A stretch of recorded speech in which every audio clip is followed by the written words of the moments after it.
Blimey, mother! Look how many people have stepped into the room today. My word, there's 5 of us in here. It's getting a bit cramped. Hopefully everybody's put their deodorant on. We'll find out after this. Keep on, don't stop.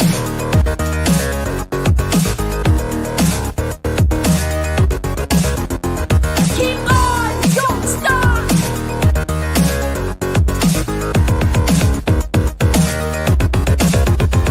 Keep on, don't stop.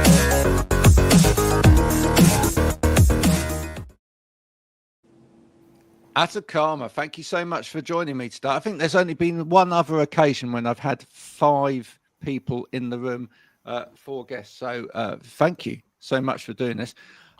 Where do you all come from?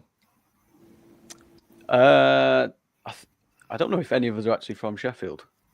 I'm from Derbyshire. Yeah, Right. Manchester. Northamptonshire. Jake? Derbyshire as well.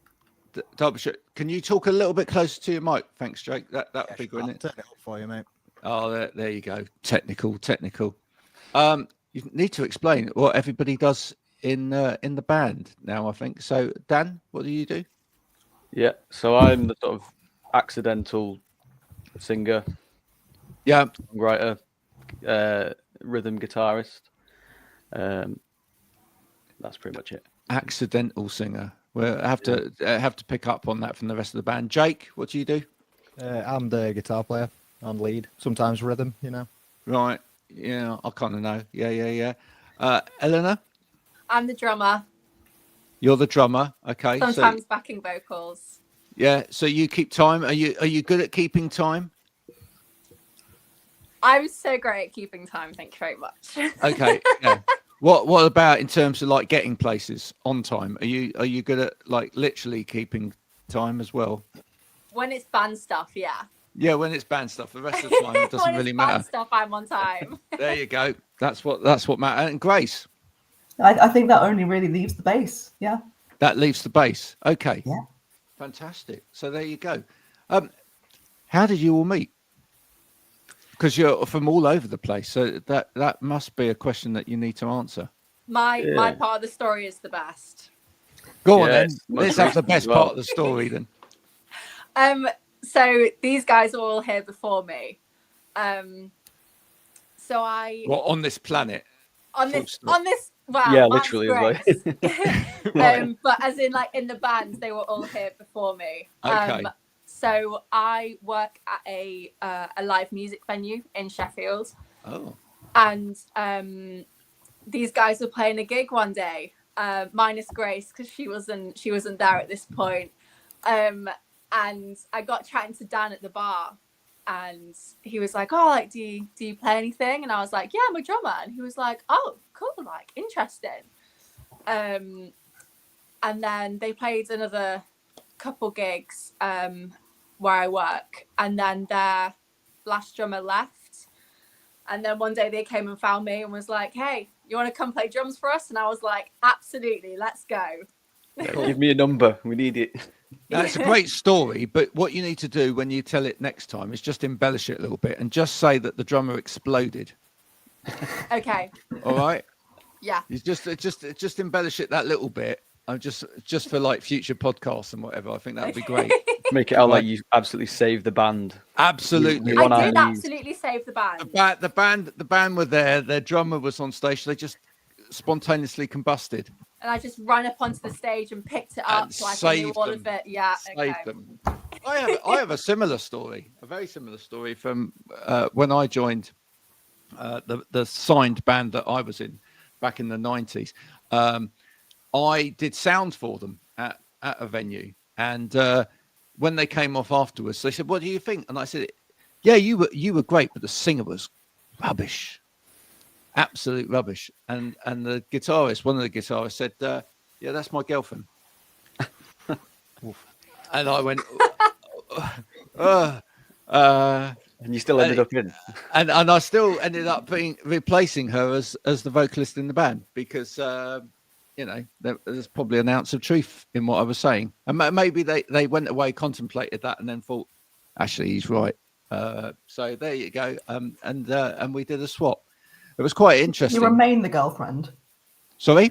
Did she remain the girlfriend? I was going to say, She, she yeah, oh also yeah, she replaced remained the the girlfriend, and we became very good friends, which was great. Yeah, I always took the jive out of her a little bit. There, I mean, she wasn't a bad vocalist. She just stood still, like on stage, just like that, and just and they were quite a high energy band, right? So everybody else was really getting into it, and then there was the singer at the front that was just like not moving. So it didn't really sort of go together. So there you go. That's my little story. No spontaneous combustion in that at all. And then so Grace, how did you get into the band then? So I joined not that long before Eleanor joined. Through the power of online advertising, pretty much. They were looking for a bassist, and I very tentatively liked their post, and that was about it. And they dropped me a message asking if I'd like to audition, which I think I took a little bit more seriously than I probably should have. Showed up at the audition thinking, Yeah. I've got to like prep a ton, but we ended up jamming for exactly what a I did couple with hours Moxie. together, and it just ended up meshing. This is great. So Jake and Dan, this was an all male outfit, was it, to begin with? Yeah. Yeah, originally. Great. And Probably now like 6 months or so, I think.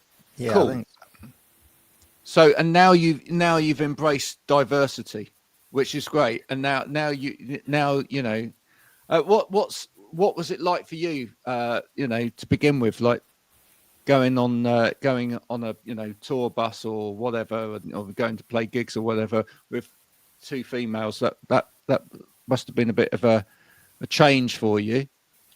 Yeah. We're going to get the truth now, Grayson. Our tour bus consists of a 2007 Volkswagen Polo and Oh right, really? yeah. Only two of You us get drive, a drum kit in that. Half of one. Half of one. Right. We've done it. We've done it once, haven't we? We have done a full one once actually. Yeah. Really? Usually just turn up and the drum kit's there, and you just take breakables. But Right. right. There's been a gig. Yeah. I had visions of Eleanor strapped to the roof, playing Almost. as you go down the motorway. That could be quite fun. couldn't it? Almost. It's a good way of drumming up. Excuse the pun. Trade as you go past. That's good. So yeah, what did you feel like the ladies brought to the band? patient and willing to show up to practice. Yeah. Oh really? Women are better at showing up than men. That doesn't surprise me, right? Yeah. I mean, I think as well that it's nice to have a band with different people in it and not just another band with four lads in. Yeah. As good as it was when we started, I think now we found our feet with it, and this is like we've played more gigs with this setup than the previous, so it's like this is the band now, which is working for us, I think. Now, listen, you said this is like the first podcast that you've ever done. So this is a great opportunity to do this next exercise, which I have done with other people before, especially when we've had a lot of people in. And it also, it's great to watch the faces of each other when I ask this question, because we're going to go around again as well. But I'd like you all to try and describe your sound. And let's see what people come up with. So, Jake, how would you describe ATAKARMA's sound? Bit of anything, bit of like, indie meets aggression, meets a bit of funk, that kind of thing. We have mainly an indie vibe, but there's try and touch on a lot of influences because we all listen to many different bands and many different genres and styles. Well, good strong start there from Jake. What about Eleanor? Go on. How would you describe it? So my answer is like exactly the same anytime anyone ever asks me. It's sort of blues inspired indie rock, but started branching out into a bit of everything. And they go, oh, okay. And then it's followed by, which I love, because when I was learning, I learned how to play a bit of everything. So like when we've been writing loads of new stuff, and it's just kind of like each song has just been like a completely different genre. So yeah, I'm always blues inspired indie rock with a little bit of everything else. Great. Love it. Grace? I always describe it again the same way as from punk to funk and everything in between. From punk to funk and everything in between. Right. And Dan, seeing as your music's going here, there, and everywhere, genre-wise or whatever, and you're the one that has to squeeze into the tight trousers and hit the falsetto, how do you describe it? Indie rock with a splash of grunge and a dash of desperation. He almost got into sort of food territory there. And Do a you hint not? of auto-tune. Yeah, loads of auto-tune and reverb. Oh, what are we saying about Dan's vocals? Oh, I noted on one of the Instagram reels that there was a little sort of, comment upon sort of Dan's vocal prowess. It's just one of our like repeating jokes where like whenever we're sound checking, they're like, oh, do you want any effects on the mic? And Dan goes, oh, a bit of reverb, and we go, and a bit of auto tune. Like it's just one of those things that we do. Dan. Yeah. But Dan also says it for himself, so you can't feel too sorry for him. Well, I'm not like, I've never had a singing lesson or anything. I just jumped into it and I'm learning as I'm going. So I'll happily take. Well, yeah, it is. Yeah. I also say, if you guys are gonna take the mic, you've got to jump up and do it as well. Yeah. And to be fair, Grace has done it. Grace has done a fair share so far. Yeah, there we go. Are you inspired by any particular vocalist growing up, Dan? It changes all the time. Does it? I think. I'm going to say it. Probably Noel Gallagher is probably the biggest one. Right. But I like the sort of Kasabian, Black Keys type stuff as well, because it hits on that blues thing that we're trying to dip our toe into sometimes. But a little bit aggressive, a little bit shouty, a little bit, Yeah, I think like nice. The stuff we've done so far has been quite aggressive, but I think with the sort of funky stuff we've got coming in, that we might touch on some softer vocals, which is going to test me a little bit. I was going to ask, have you heard Dan producing some vocal sounds that you haven't let out there yet? I mean, has he got a nice soft falsetto or something like that we haven't discovered? I've not heard this in the vocal practice, but in journeys with Dan in his car, I've heard him nail Darkness songs, all the falsetto. Really? Off the fly. He won't do it on a stage, I don't think, but one day we'll make him. It depends how many beers I've had. So Dan, when I was joking a minute ago about the tight trousers and the falsetto, yeah, it's there is a possibility that this could actually happen at some point. Yeah, I didn't want to say Justin Hawkins as one of the inspirations just in case that came up, but Grace has dropped it on me. I love this. Dan is a better singer than he gives himself credit for, is all I'm going to say. Usually. Well, I'm glad that's been recorded. That's brilliant. Thank you. Do you like that? Do you know what? When this podcast is finished, do you want that as a clip? That can be the soundbite for like the intro. You can have that. I'll sign it. I'll sign it. We're about 13 minutes in. I'm just making a note. Dan is a better singer than he gives himself credit for. There you go. We'll clip that bit out. We'll put it back on social media. You can share that till you're blue in the teeth, Dan. Yeah, amazing. That is it, really. What's your big ambition as a band? Make loads and loads of money. Really? Buy a bigger car. Bigger car. Well, it sounds like that's a good place to start, right? Yeah. Elle's aspiration for the band is for me to buy a bigger car so that we can fit more of their gear in. So that Grace has more room in the back. Yeah, to be fair, the stuff gets chucked onto Grace. It's cozy underneath 4 guitars in the back. It's fun. Yeah. I don't know quite how you would explain that to a police officer if you actually got stopped. It would be like, yeah. Do you think that's safe? So it's rock and roll, man. Baby. Do you think that's safe, young man? Yeah. I'm only a bassist. I know my place. Yeah, I would say she plays bass with that. Carry on. I got stopped once by the police. Another true story. I actually got stopped by the police in Sunderland. Bless their souls. And the policeman said to me, he said, "Can you come out of your car, please?" And I had to walk out of my car and walk over to him, and he said, "Is that car stolen?" And I just laughed at him. I was absolutely in fits of giggles. I couldn't believe it. And I said, "Are you being serious, officer?" And he said, "Yes, we've had reports of stolen cars in this region." And I said, "Well, who'd want to steal that?" I had a Ford Estate Mark II, and it was, when I got it, Nordic blue with tan seats, but we painted it bright purple, bright pink with daisies on it. And right, exactly. And I just thought, if you're going to steal a car, surely you'd go for something a little bit more inconspicuous as that. You know, I mean, there were plenty of Sierra Cosworths going around at the time, which were quite popular. But yeah, this old Ford Rust bucket with the daisies on, I just couldn't see anybody stealing it. But he let me off. I went home and laughed about it for the rest of the evening. But there we go. What are you up to at the moment?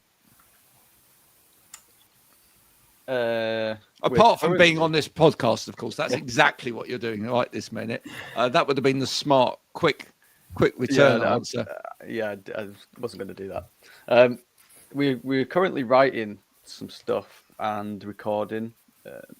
With the sort of transition between the old lot and the new setup with the band, that stuff took a bit of a hit because we were getting these guys up to scratch with everything. So now we've started to hit the ground with that.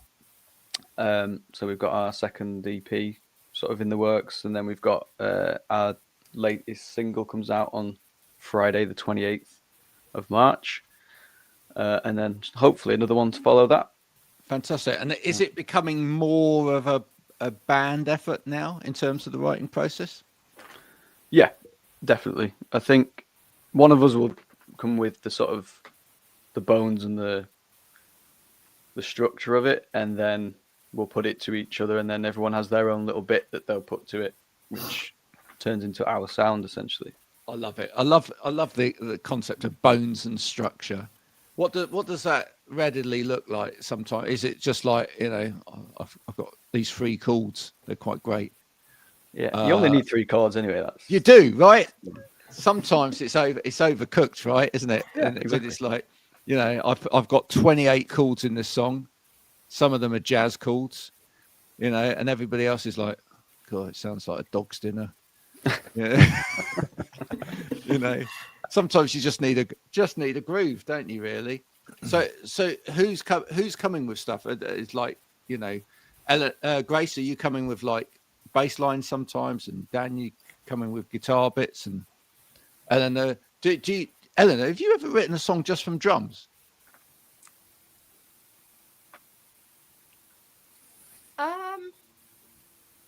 Come to think about this, if you have, we want to hear it. there are times where I will, like, in my head, kind of start thinking of like a drum thing, and then before I know it, I've like gotten through from like the first verse to the chorus to the second verse, and I'm like, oh, this is good. But then, like, by the time we get to practice, I've forgotten it. Right. You You need to start recording some of that. Yeah, just my mouth percussion drum sounds. So some of the greatest artists of all time have written tracks drums first. Yeah. You think maybe of people should. Peter Gabriel. Would always write drums first. Put all of the drum patterns down first. So yeah, I'd love to see that in the future, Eleanor. You've got to bring a whole song to the table, just the drum pattern all the way through. That'd be good. That would be great. I think that'd be a good challenge. Yeah. Yeah. See, and you can name me on that release. Yeah, you can credit me with just like, and the idea came from Graham Coath. Okay. It wouldn't be the first time that's happened on something. So, are you playing gigs? Where are you out and about playing? Yeah, mainly Sheffield at the minute. We played quite a lot of gigs at Sydney Matilda and Hollandshire Hotel. I think the next thing is to try and dip our toes into other places. So maybe You've like, got to get the bigger car before that, though. haven't you? well, It's like- and now we've got to paint it with flowers and stuff because you've just given us inspiration for that. yeah. Yeah. We played Right. up in Barnsley as well. We did a little thing in Barnsley. Barnsley and Yeah. Liverpool last year, but there's not been repeat things yet. So that's what we're trying to do this year, is to get into other places, network and that kind of thing. Yeah. Is there anywhere in particular that people would like to play? Give us, some- Brighton Brighton. Why Brighton? and Manchester. Why Brighton? I just love it there, and I've not been to many gigs there, but when I have, I've just loved it. I love the little music scene that's there. I think it's by the sea, so It's a great place. I used to DJ in Brighton on a regular basis. We used to do some club nights, literally down on like the pier and stuff like that. So it was a really, really great atmosphere, really great place to play. A shed long way from Sheffield. I think that's maybe another reason, because it's just so far away. I think it would be really exciting to just go like to the complete opposite end. It'd be really exciting for Elle to just sit in the passenger seat and just chill out while I drive or Jake drives. All the way to Brighton. Really exciting for them. Yeah. I'm a great passenger. Well, I think you perhaps need to hire a van for the occasion or whatever, or maybe a bus. It's been a long time since people had a bus. I mean, the Beatles had a bus, and the young ones had a bus, didn't they? In their famous series. Maybe you could get a bus and take it all the way to Brighton. That again, you could have like your names along the side and whatever, your faces painted on it. That would be great. And people could see you on the way and wave. Maybe you could do it for charity. I think maybe you would stop on the way and play other places on the way. What about festivals? Are you looking to play any festivals?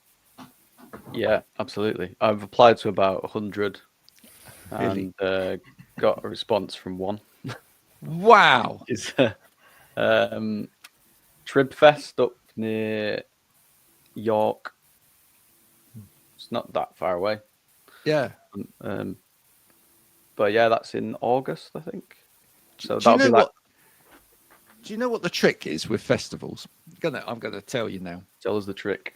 A trick with festival, because I used to do festival radio at lots of festivals around the country, and what some bands did, if they didn't actually get accepted in, is that they would just turn up at those festivals. So they buy tickets and they turn up, and they bring their instruments, and then they would literally just find somewhere and play. And I think that's a really great way of doing it. And if you can find somewhere particularly interesting to play at that festival, then that does it as well. There was one band at one festival that I used to frequent that used to turn up every year and play in the skips. This God's honest truth, and they would get crowds of people around the skip. That just sounds like a stage name, though, doesn't it? The skips. Yeah. Oh, we're going to the skip. Oh, cool. Yeah. It does.